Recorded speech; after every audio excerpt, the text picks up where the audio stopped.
que vous aviez encore des amis dans le café? Oui. Est-ce que vous les cherchez aujourd'hui? Oui, c'est pas une nouvelle.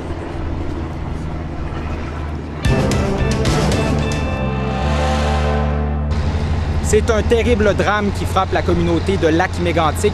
Tout le monde est touché de près ou de loin par ce qui s'est passé un peu après 1 heure samedi matin. Ce citoyen était en train de prendre une bière sur une terrasse quelques minutes seulement avant l'incident. J'ai vu défiler à très haute vélocité. Puis quelques secondes après, j'ai vu une explosion au centre-ville, mais je peux pas vous en dire plus. Nous avons recueilli plusieurs témoignages poignants. Cet avocat habitait tout près du lieu de l'explosion. Il n'a plus de bureau, il ne sait pas dans quel état se trouve sa maison et le logement dont il est le propriétaire est complètement détruit. Mon bureau est complètement détruit. Mes immeubles sont finis. J'ai des locataires.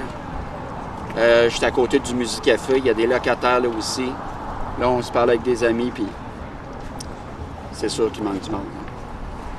Plusieurs habitants racontent aussi que le train roulait à une vitesse anormalement rapide juste avant l'événement. Joint par téléphone, le vice-président de la compagnie, propriétaire du train, confirme qu'il n'y avait pas de chauffeur à bord. Puis moi, ça fait 30 ans que je reste ici, puis un affaire de même, jamais que c'est arrivé. Jamais.